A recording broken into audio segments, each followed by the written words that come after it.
back in here." Ava had aspired to leave the throng and escape. But a few of the men burst from the town hall, their boots clomping on the plank sidewalk. She didn't bother to run. She recognized them.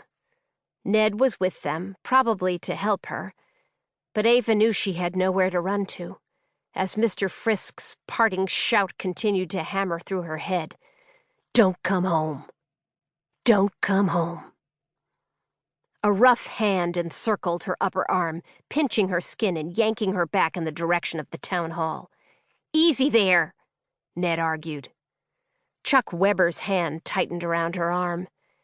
He was a logger with a family, and she was sure he had visions running through his head of her sneaking into their home in the dark of night and slaughtering them all in their beds. Ava stumbled. Chuck jerked her upright, bruising her arm further. Ava bit back a whimper. "I said easy," Ned contested. One of the other men marching beside them shoved Ned so that he tripped off the sidewalk. Ned cursed. Chuck hauled Ava up the steps and slammed open the door to the town hall. Re-entering the building was like jumping into a hot oven. The room was stifling with body heat, hot tempers, fear, and a very thin thread of control. Officer Larson had his hands up in the air demanding attention, while Chuck and his cronies shoved Ava forward until she was smack dab in the middle of the gathering of concerned citizens. She searched the crowd for Ned. She could see the top of his head in the back of the room. For the first time, Ava would have run away with him if given half a chance. Ned was safer than anyone here, even if he couldn't actually save her. "Enough!" Councilman Pitford shouted.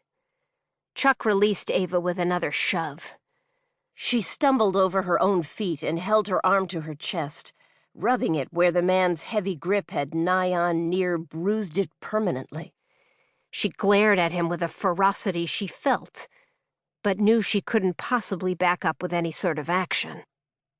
Didn't they realize the only thing she'd ever killed was a wasp, or from time to time a wolf spider in the outhouse? "She's got to be locked up," Chuck demanded, waving his arm in a wild sweep. The group nodded and cried out their agreement. "Murder us all in our beds, she will," Chuck shouted, wood nymph wielding her axe. "We all know what that means."